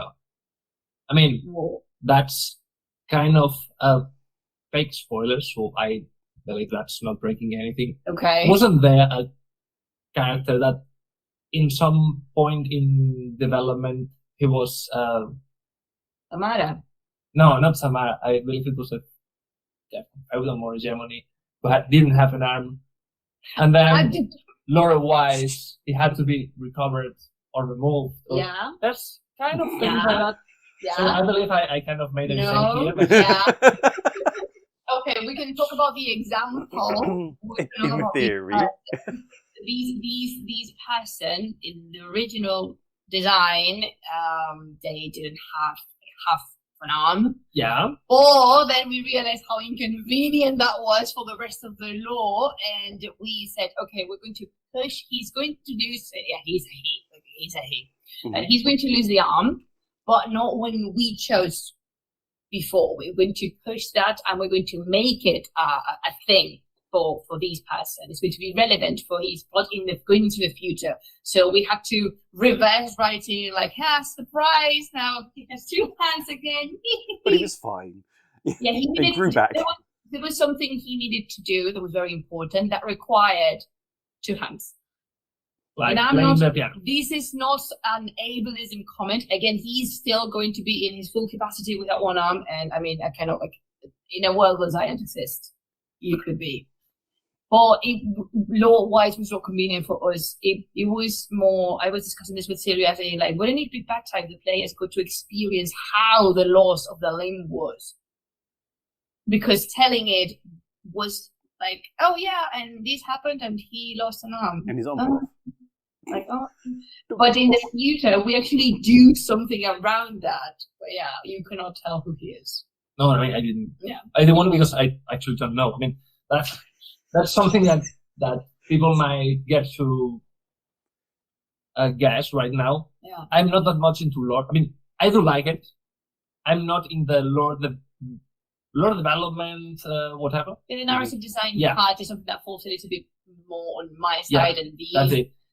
Yeah. Because we have to share. We have to divide and conquer. You need a stats person. You need somebody that crunches the hard stuff while somebody else is in the corner having the fluffy ideas. Yeah. So that's kind of, then I get ideas from, and I generally don't know if that's the final version or not. Okay, we've got that guy. Okay, what does he do? He doesn't have an arm. Okay, what? Now he does. Okay. Yay! Go him! The science. Yeah. Clearly. I just wanted to bring to the spotlight that we actually have those kind of things, and it's not just let's blow up a city crazy example, but also small details like that are also part of the lore and how deep it goes. And also, tied to something you said before about the product thing, we've presented X number of nightly orders in Feudum, but if they sell dramatically and spectacularly, of course we're going to bring more.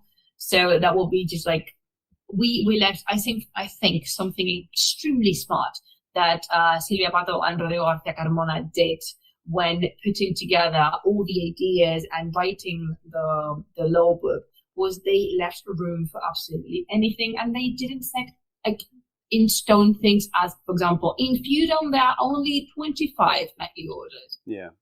In Feudum there are nightly orders. The science have these 3 disciplines, and that's it. No, there's only elves here and there. Imagine there's certain parts when you're creating the wall building of something as big as this, and remind yourself of the product thing. You cannot just set in stone, because if you do, you can't. But if you do, potentially, if the time comes for you to revert something of the world building, it's going to look patchy and cakey and not thought through. As in, but didn't you say that in this world people could not come back to life? Well, now they do. Why? Because of a wizard spell. Because it's shiny.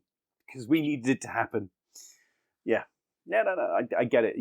There has to be, lore is great and story is great, but there has to be the pragmatic reality that this is a product, and as you say, selfishly you need to eat, and you probably need a house, and you probably want holidays, and all these things that are just a you problem. But you need to be able to react to what the market wants. There's no 2 ways about it. And some people have...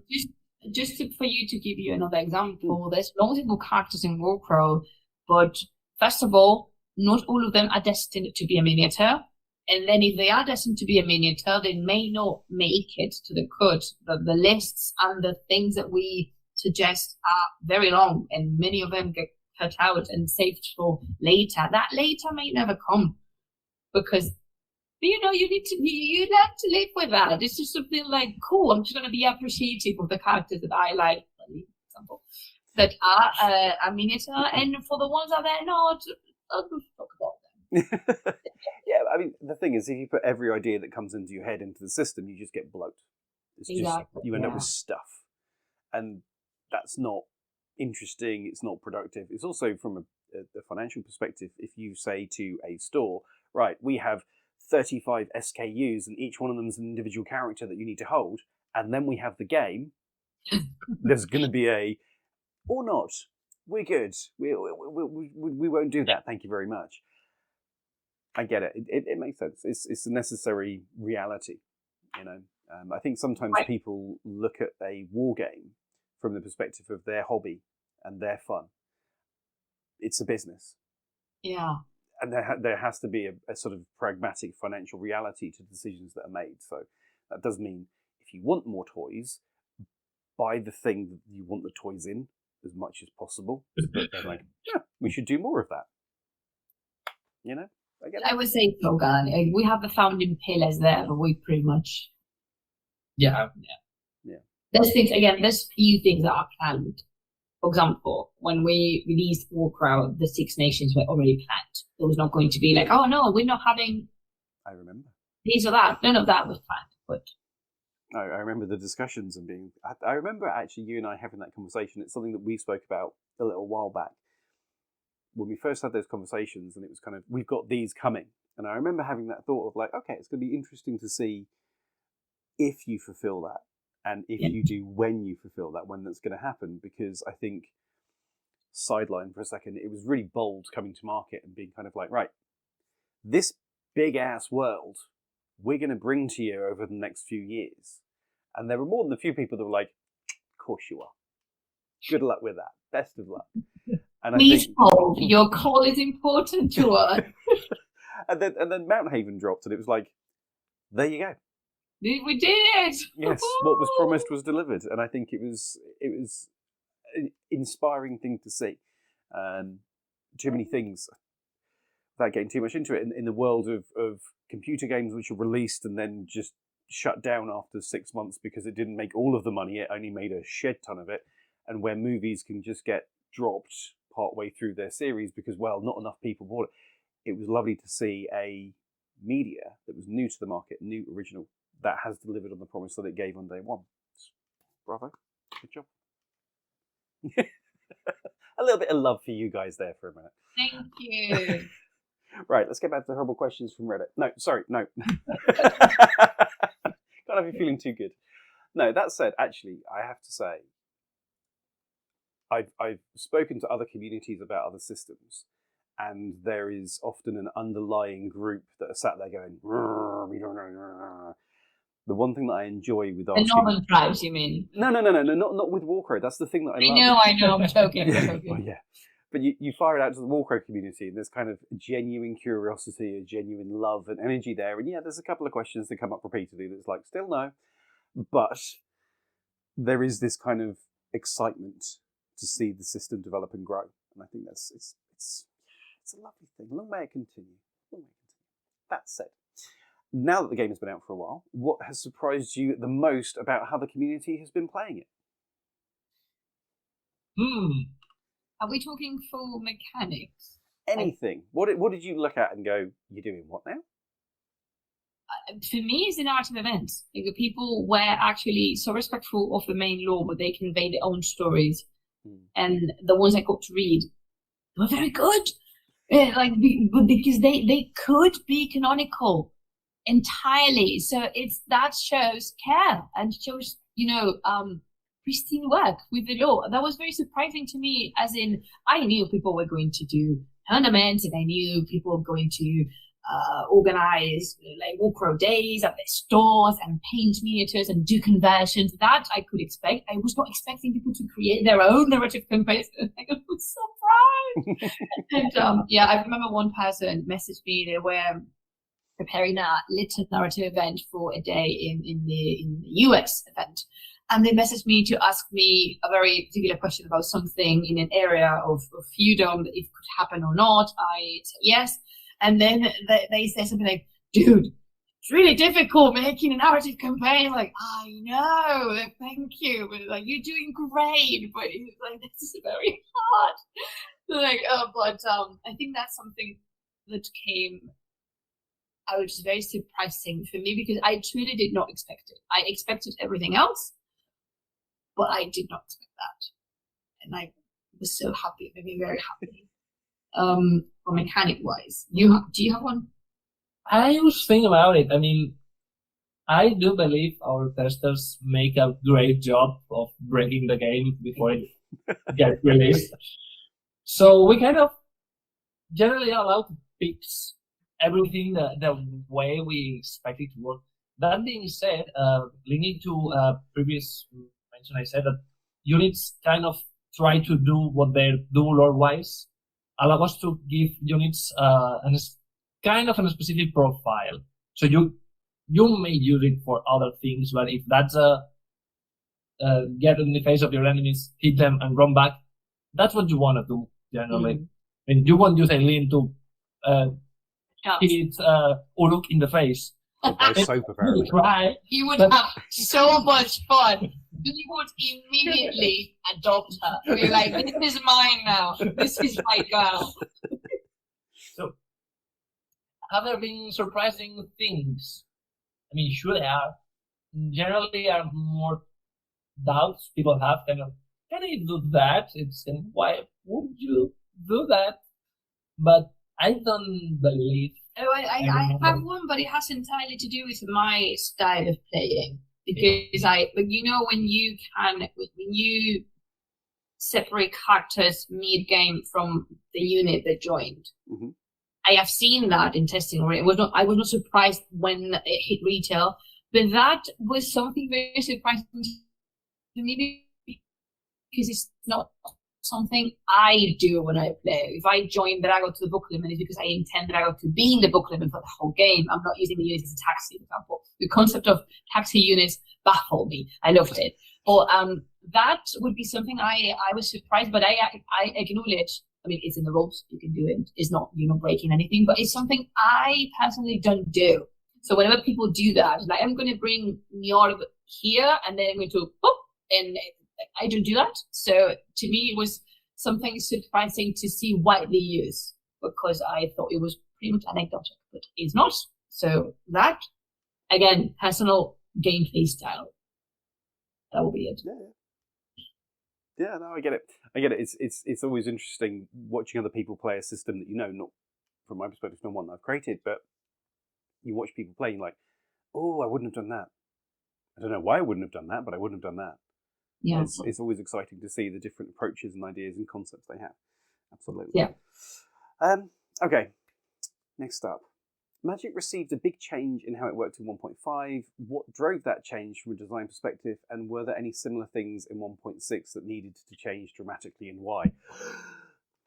That was like a 15-point question. But yeah, so let's start with Magic. So what drove the change in 1.5 from a design perspective?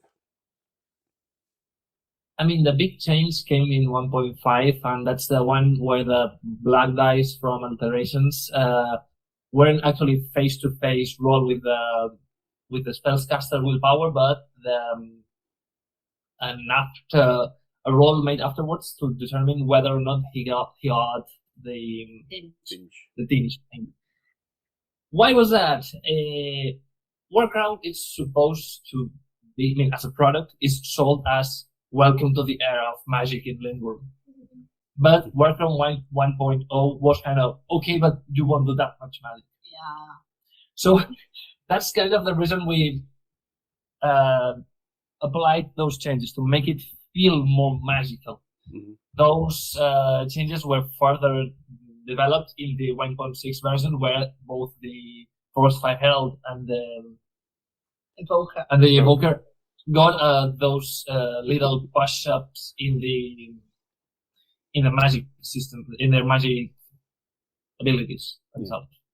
So that's kind of, I believe that's it. It was just not fun to play. It was not fun to bring spellcasters to the table. It was costly. It was a chore more than anything else. So, and then did it impact that much the game? As in, there were always a commentary of, for the same amount of points, I can bring something else that's easier and much funnier to play. Yeah, and I think it was costly. That's it. There were so many problems and so many intermediate steps to cast a spell. I was like, but my God, then I don't want to cast a spell at all. I will bring someone else. I know. Yeah, I'll shoot you with a gun. Much easier. Yeah. Which is a very Imbasigan thing to do. It is, but you don't tend to explode when you do it, which, you know. Yeah, it's safer. Yes, this is it. Using gunpowder more reliable than magic. But yeah, okay. So, was there anything that for you guys went through a similar sort of level of magnitude of change in 1.6? Or was it more polishing, buffing that diamond? I'm sure I'm forgetting about some changes because, as told before, we've been in the testing environment. We've been working with 1.6 for such a long time that when I was answering FAQs for the 1.2, 1.5 version, I kind of forced myself to think, okay, that's not 1.6. Think with the other rulebook because otherwise I would have mixed the answers. One bigger change is, I mean, the ambusher part is quite a big change. Yeah, we added the remove tinge when you rest. Why is that? I mean, that the tinge was a mechanic that has no counterplay. You get tinged, you get stressed, that's it.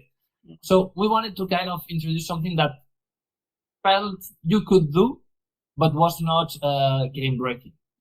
So what's something people do that could be related to removing tinge and would not break neither the units that will do it nor the units that put tinge on you? I think it's very interesting that you bring the tinge part up, because something we contemplated was, what if we put the way of tinge removing in the characters, as in people that can help you remove the tinge? It sounded like such a good idea. As in, okay, then I can give more eminence to the War Soldier, the Frostfire Herald, the Tattooist. We did that.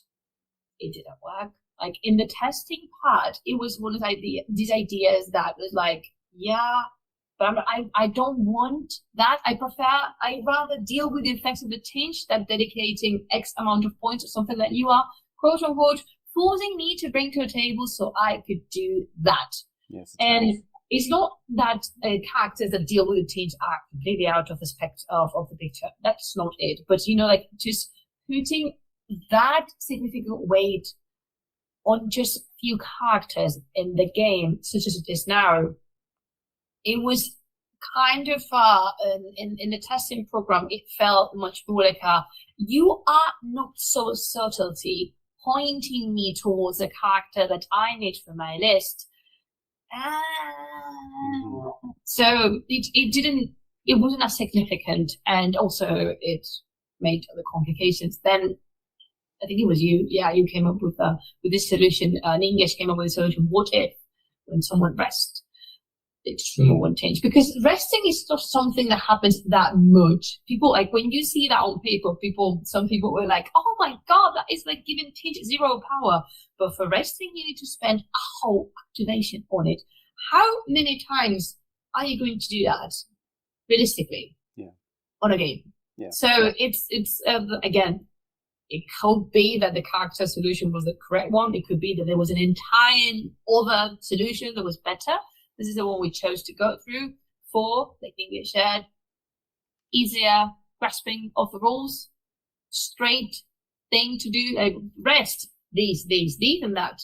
Beautiful. And also give people a counterpart, because if not, you just go black raining everyone, and that's not nice. I'm not seeing a problem, and I do feel this is pretty anti-Scion. I am trying Hydra. I'm supposed to love all my kids equally, and I don't do that. But there's got to be one that's the best, and it's clear which it is. So, you know, if you let the other guys win that argument about, I'm just disappointed. I know, Bush Boy over there, I see him. Yeah, that's we've been, that's something very fun is that sometimes people would approach us suggesting changes for the game. I would have done this that way. It's like, yeah, we tried that. Mm-hmm. Of course, we did not contemplate all the alternative versions, but most of the time, the most common answers were like, oh, yeah, we did that, didn't work. It's what I try not to. Entirely different. It worked, but we didn't like how it worked. That's it needs to be consistent within the system, doesn't it? It's not that something is right or wrong. It's just our ethos, like you were mentioning before. If I like, oh, this works, yeah, it does.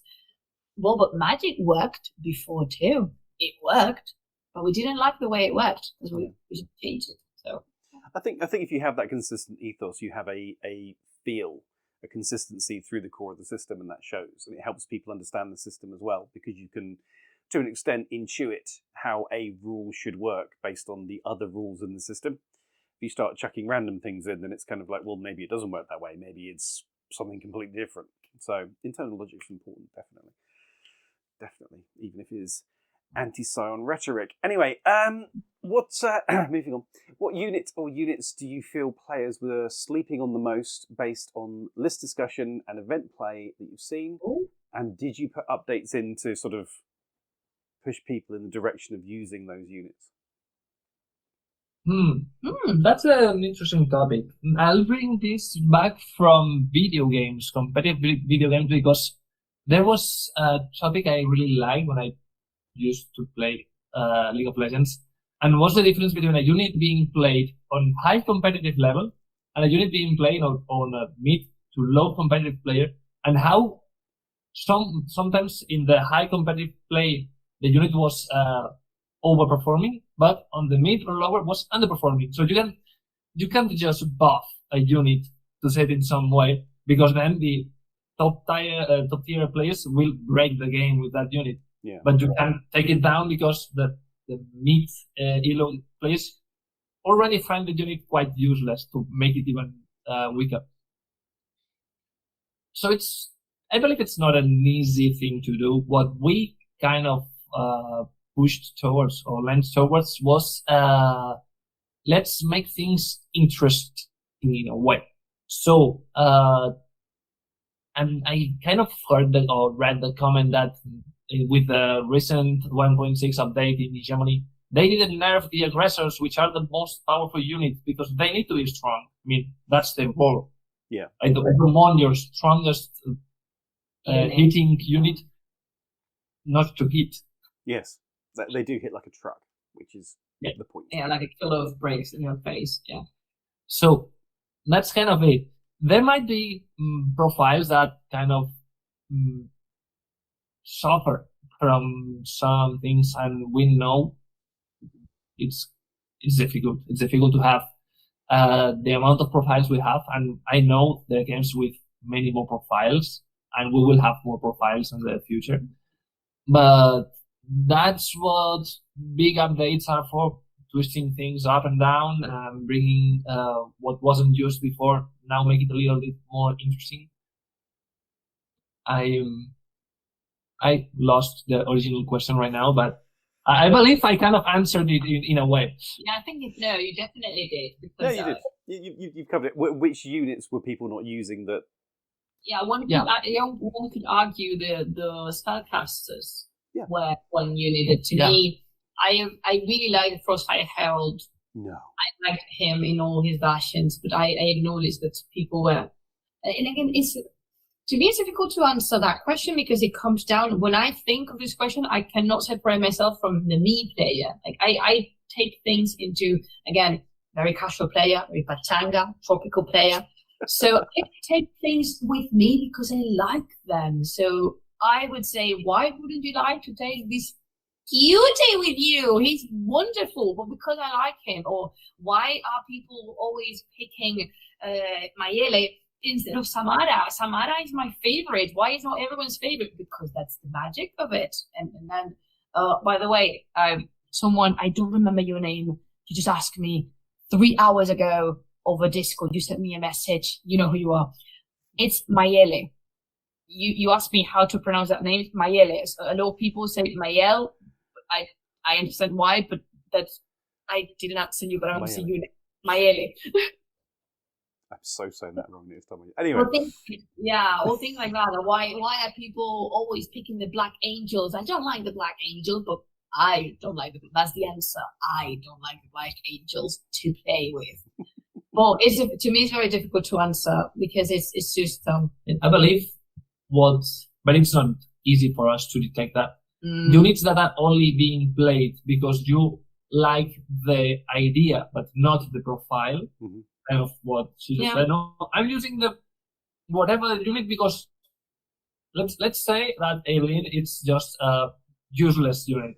But I always take first because I take her first in my list because I love that profile, the idea of the character. Yeah. And that's a character that should need a reward. Yeah. If that's the only reason people are playing that, then that's a unit we should be working on. But this information, it's not that really easy to get because if we check the data, it's been used 3 times, 7 times. I mean, generally in tournaments, you don't take the units that are useless. So we kind of get to that data in this way. It's difficult to get to that knowledge, and it's like and it reaches a point where everything's very subjective, as it should be. I mean, it's the game, it's okay, but it's difficult to make some choices based on and sometimes we are terrified of the changes we make because we're human, we deeply care about the game, we don't want to spoil it or destroy it. We don't want anything bad to happen to Warcrow. So sometimes when we release and we suggest and we just, doing our work, we're terrified. Absolutely terrified because there's a Spanish expression, it's very Spanish because it involves ball fighting. We call it seeing the balls from behind the barrier. Like seeing things from a distance is always easier. So of course, sometimes we get very frustrated at something because we have to deal with our own feeling and with our own expectations and the community's expectations. So sometimes we would say something like, oh yeah, like seeing the balls from the barrier, seriously, well, you should be in my shoes.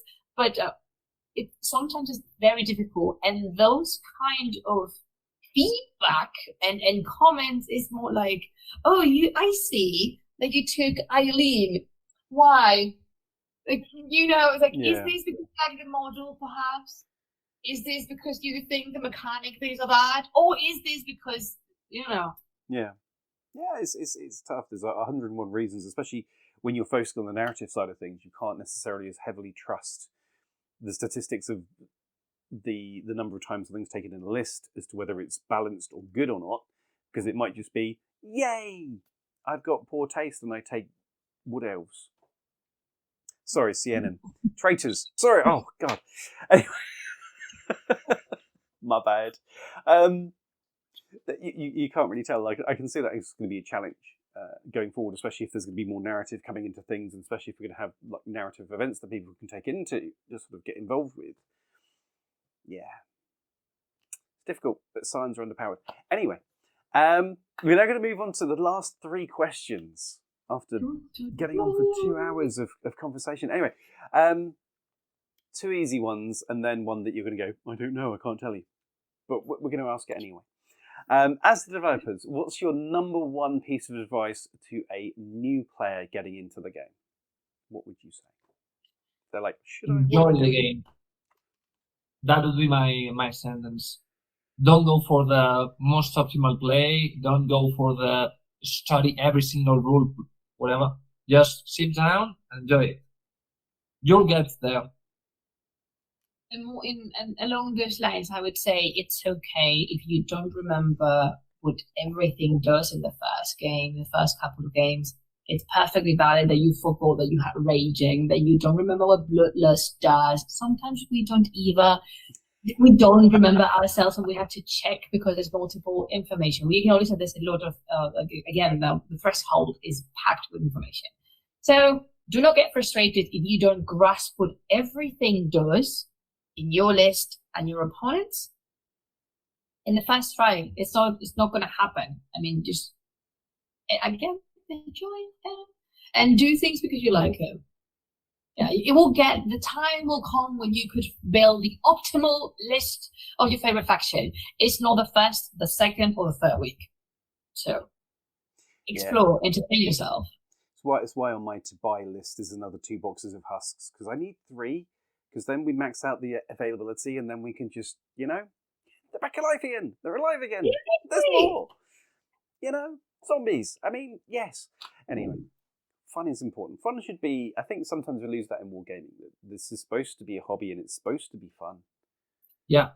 That's actually something we don't have on the rulebook that I've recently read on different, because I'm always studying different games just to make sure that we don't in line with whatever the general wargaming community likes. And I found ourselves lacking this part in the rulebook. Do not forget that's a game.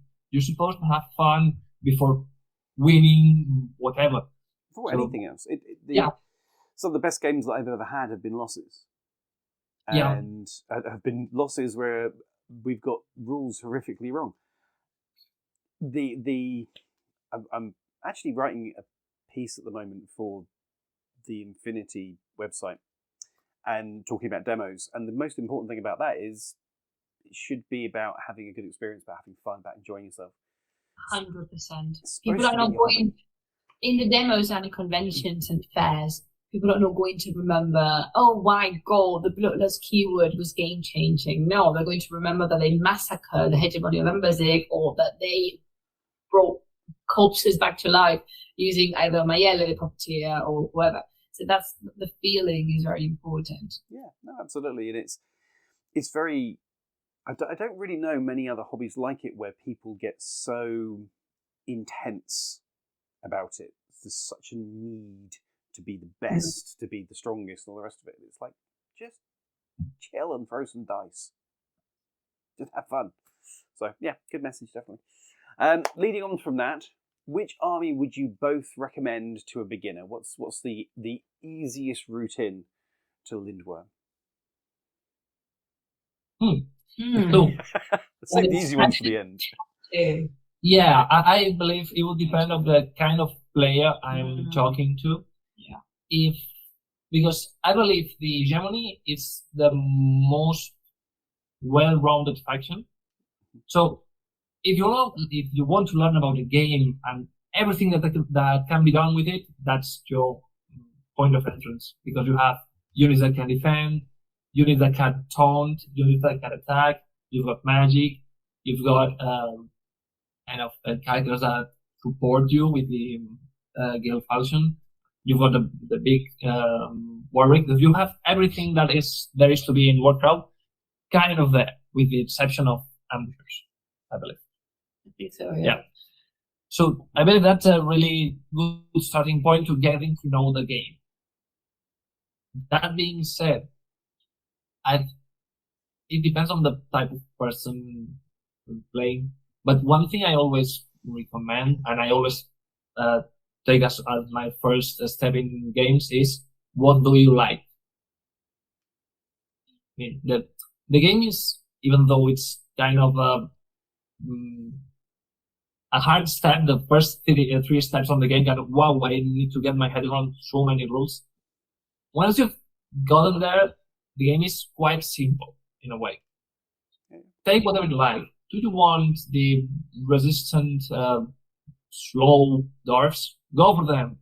Do you want the quick and tricky elves? Go for it. Do you want the mighty nines? Go for it. Do you want those weird people that hide in the back? Careful.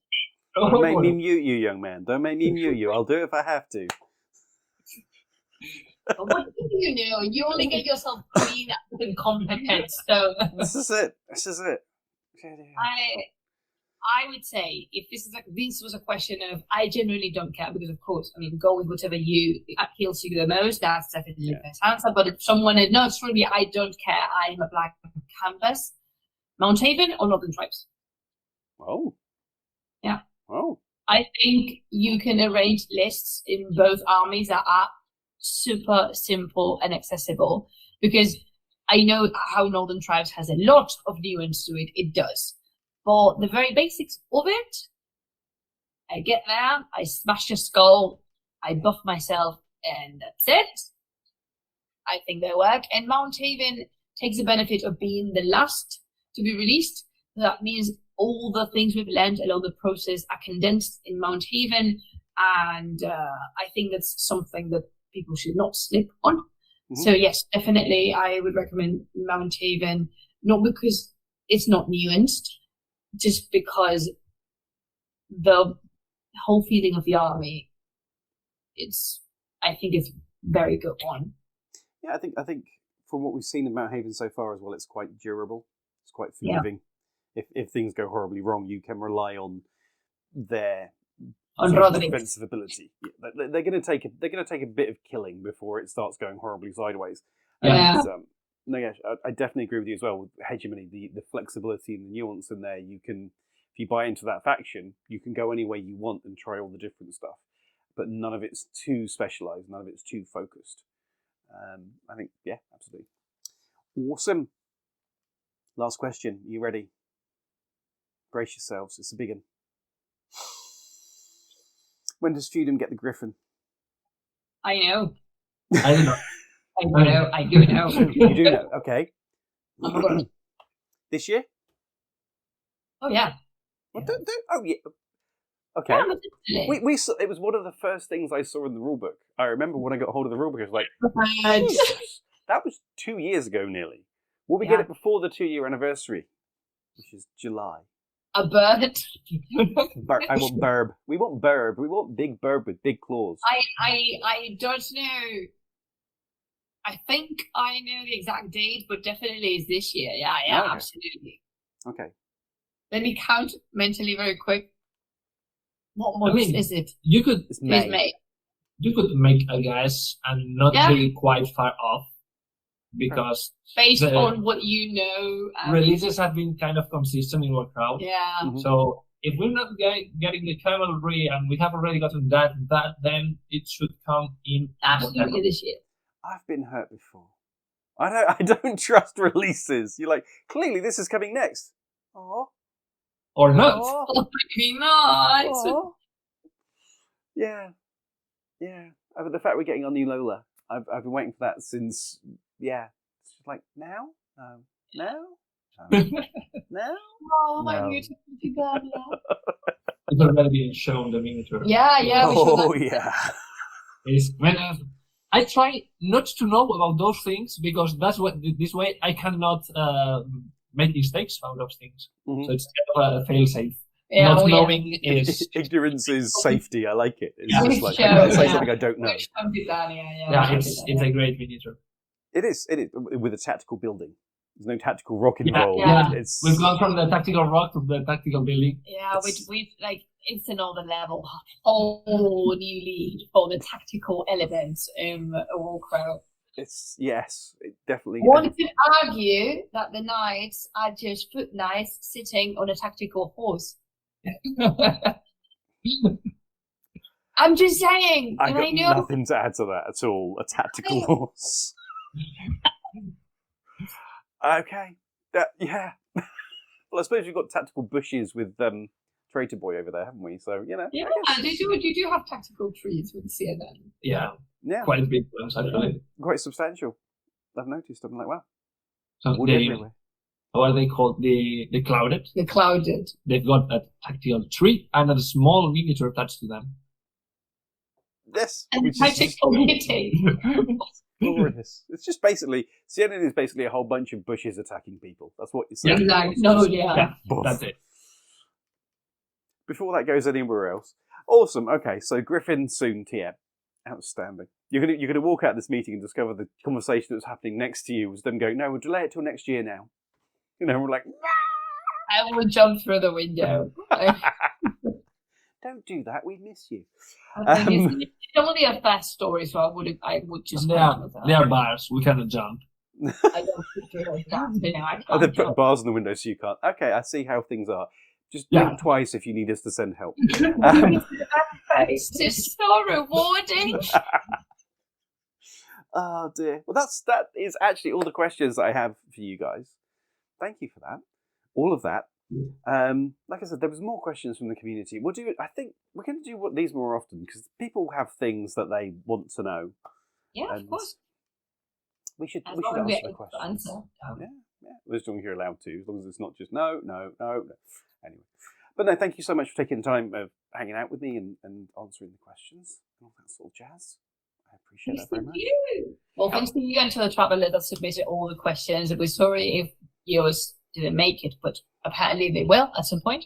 And thank you so much in general to the community, and thanks to you, Hydra, for, you know, I mean, I don't know the number of times I've been here, but I'm really happy to brought English with me, because this is safe space, this is home. So now I get to introduce home to another incredible person, and now actually the community can get to know another member of the development team, which is something I always love to do. So that's 66% of the team we now know. Yeah. Yeah. Uh-huh. The next one's going to be all three of you. It's just going to be a big, like, ensemble piece. Like, I know that to happen, yeah. The Warcrow Avengers are here. But no, seriously, thank you for taking the time. It is really useful to get your insight and your input on the system, on where it's going, on the decisions you're making. And I think for the community at large, having that insight helps us appreciate what you do. Because sometimes you can be like, it's gone up by 10 points. I hate you. You're horrible. What do you do that for? It's clearly wrong. So it's nice to see, to get sort of an understanding of where you're coming from and stuff like that. So thank you so much for that. And while we're saying thank you to, of course, my members and patrons, because they make me able to do this, because they're wonderful human beings and they should definitely do more of that. And they are the ones, the Discord people. So if you're a member and patron, you should be on the Discord. If you're not, you should become a member so you can be. It's a wild time, clearly. But thank you guys for joining me, as I say. Thank you, Hubu. Thank you, Ningesh, for spending your time with me. And I'll invariably catch up with you again soon. Goodbye. Bye. Thank you for watching, guys. I'll see you all again soon. Take care and goodbye.